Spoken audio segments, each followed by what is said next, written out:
Take the glasses off. That's it. There, oh, geez, look at that. I tell you.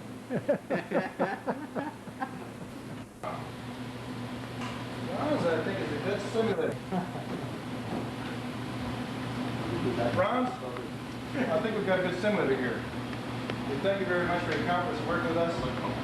And we look forward to building more.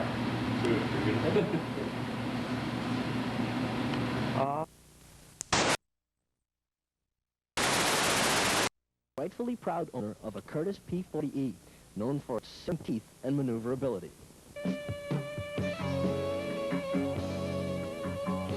So when Columbia Pictures needed a flying tiger for its box office hit in 1941, Steven Spielberg, beneath his yellow hat, chose Rudy's for the part, not for its air prowess, but for its looks. I was called by Columbia Studios, and they mentioned that they would like to do some scenes with the P-40 and with John Belushi. Then we picked up John Belushi in Chicago and flew him down here, and they did shoot the scenes. And it was quite interesting. And the airplane never even left the hangar. They painted it with olive drab colors, watercolors, and just used it that way. And so when you see John Belushi breaking a Coke bottle and some of his other antics, it was right in the hangar. 1941 isn't the only film that one of Frasca's exotic warbirds have appeared in. His FM-2 Wildcat took to the air in the movie Midway. We flew the airplane down to Pensacola, where they put it aboard the World War II aircraft carrier. The Wildcat was used as background, whereas Charlton Heston would be speaking to his son, Eddie Albert Jr. And there was a background there. And Glenn Ford in some areas, it was used as background for some of his work. Rudy is the first to admit that in some ways he's still a child at heart, and he was able to obtain and sustain these expensive toys through his profession. Rudy and his family head Frasca Aviation, where they produce airplane and helicopter flight simulators, which have revolutionized the flight industry. The purpose of a flight simulator is to train a pilot more efficiently and at less cost, while at the same time doing it safer and with a great savings in fuel. And it's really quite simple how it works. In a way, this represents the actual cockpit of an airplane. And the pilot sits in here. Controls are like the real controls in the airplane. And as the pilot moves controls about, the instruments will react accordingly, exactly like the aircraft. Rudy has benefited from flight simulation in several ways. He was a pioneer in the field and started developing his ideas as early as 1949. And these efforts helped him achieve national recognition. Our next guest helped to develop flight training equipment, which is used in teaching people how to fly a plane. So his name, I want you to give him a nice welcome, please, is Mr. Rudy Frasca.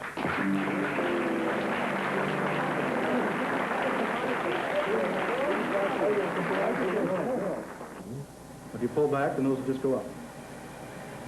Raising. Yeah, look at it. Jaw horizon shows it's going up, and the aircraft does. Okay, now just level it with the horizon. Level it down with the horizon, and there we are. Obviously, the technology of these trainers has advanced tremendously through the years, and much of that is due to Rudy's sons and their engineering ability. The Frascas are now producing trainers for colleges, airports, and military installations in 45 countries, but that wouldn't be possible if they didn't work together. They all coordinate very, very nicely together. They work very nicely, quite compatible, which is quite surprising. A lot of people are quite shocked that they do, but they do. And we're ending up with some pretty good equipment as a result of it. I'm very proud of it. Very lucky. Actually, all of the 10-member Frasca family has an interest in aviation, and those who don't yet have their solo license are learning, on the ground and in the air. Now let's go ahead and turn our base.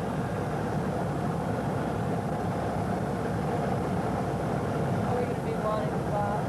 But you don't want flaps until you know you have the field made, because they're going to bring you down a little bit steeper angle of descent. You want your best glide.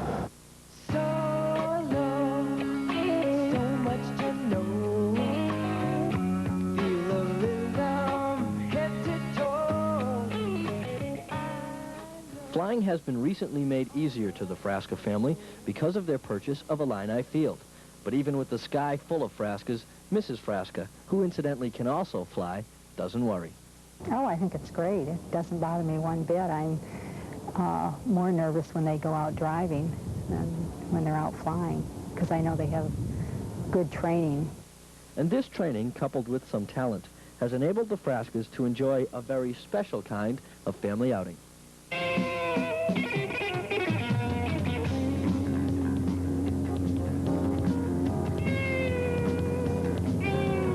What would a family outing be without a little friendly competition? So with Frascas on the ground and in the air, Rudy and his eldest son Joe take out the warbirds for a mock dogfight.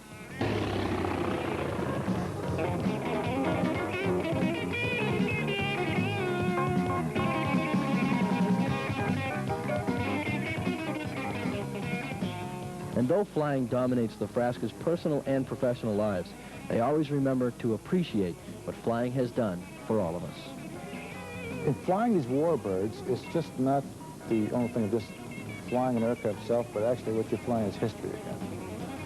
The important part that the P-40 and the Wildcat played in the wars. We'll say that, again, it's perhaps if it weren't for them, maybe things might be a little different. As silly as it might sound, that they played such a big important part. And when I get in these things, I take off of them. Just look out in their wing and see that Chinese star out there, and see that nose out front, and that gun sight and so forth. You just a little bit of a Walter Mitty thing that you're back in that particular era, and you're preserving that particular era, which was so important.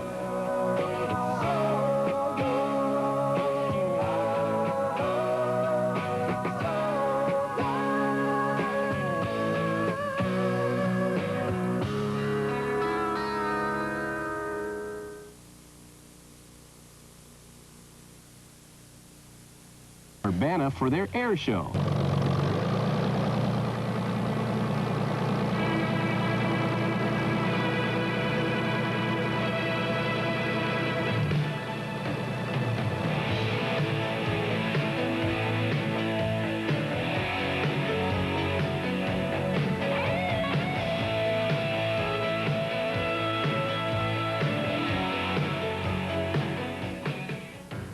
These vintage warbirds streaking across the sky are just some of the thrilling events that spectators will see this weekend at the Frasca Air Fair in Urbana. Over 18 hours of high-flying aerobatic demonstrations and exhibits will be available to the air show audience. Some of the aircraft on hand will be the F-6F Navy Wildcat and P-40 Warhawk. These World War II relics are only one of a half-dozen still flying today. Other historic aircraft include a vintage SNJN trainer and a World War I SE-5 biplane. In addition to all the planes, air demonstrations, and stunt flying, that's what some airplane buffs from across East Central Illinois said today while watching aircraft demonstrations in Urbana.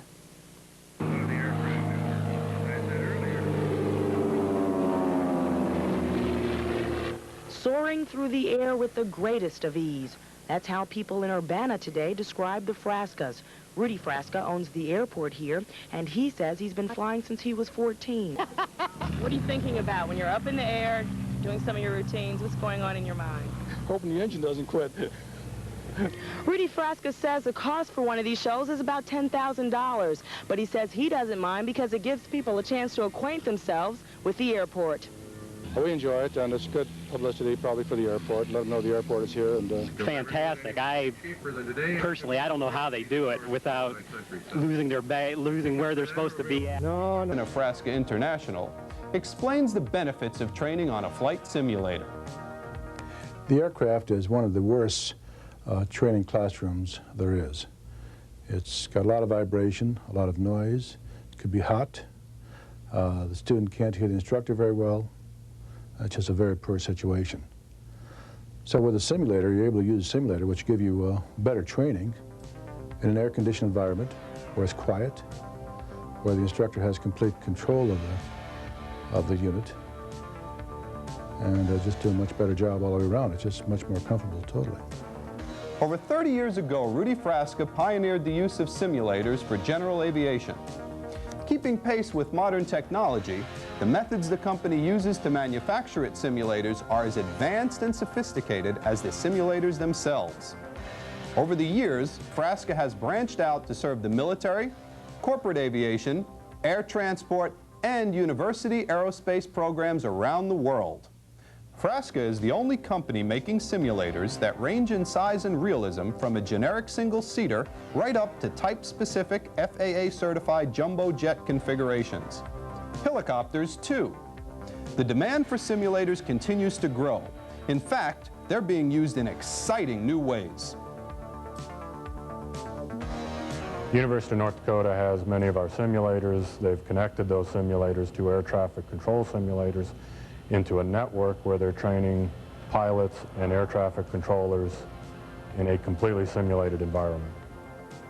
Flight simulators, adding a new level of realism to training and allowing pilots to spend less time in the classroom and more time doing what they do best, flying. Probably you've never thought about what's under the seats you travel in. When we return, a look at the revolution in aircraft materials. We feel that we know the customer better, or we know the need. In fact, in many cases, we're instrumental in making a need by coming up with new training programs utilizing simulators. We manufacture a line of simulation that no one else does. I've always loved flying and everything about it. It's been both a business and pleasure to me for over 30 years. I get a lot of enjoyment from restoring and preserving warbirds and other classic aircraft for the Frasca Air Museum. My first real aviation job was in the Navy. I was a simulator instructor and maintenance technician. Later in the aviation psychology department at the University of Illinois, I was involved with human engineering research as related to flight training devices. As I gained more and more experience, I kept wanting to put it all to practical use. So I worked evenings and weekends at home until I developed my first instrument training device. That's when I left the university and formed my own company. Frasca International is committed to designing simulators which maximize transfer of learning in the most cost-effective manner. But first, in Urbana, there's a business which began in a garage, but's now famous worldwide for never leaving the ground. And although it's not open for visitors, we thought you might be interested in how simulated flight has changed. I've always been fascinated with aviation. I soloed at age 14 in 1945. In 1949, I became a link train instructor in the U.S. Navy. And in 1952, I came to the University of Illinois, working with the aviation psychology department in flight simulation and the design and maintenance and operation of the trainers. Rudy Frasca has single-handedly done more to incorporate relatively inexpensive flight simulators into the flight training syllabus. And instead of spending $300 to shoot touch and goes on a Saturday afternoon, you can develop many of the same skills required by sitting at a Frasca simulator and doing this with instructional overview or doing this by yourself and then reviewing your lesson with a qualified instructor.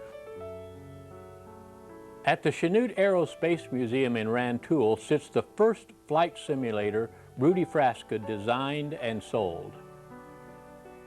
Students were enclosed in the pilot seat and asked to fly on instruments.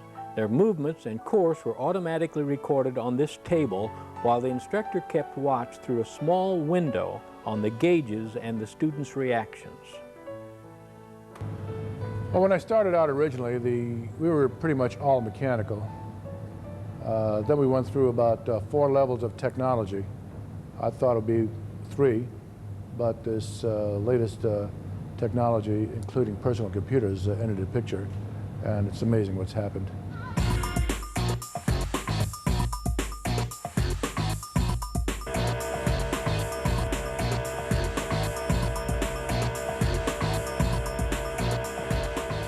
Very simply, you get a tremendous amount of transfer of training. So you can learn something in a trainer in 1 hour, and you'd be able to save an hour in the aircraft. So if an aircraft maneuver took 2 hours to learn in the aircraft alone, 1 hour in a trainer would substitute for 1 of the 2 hours.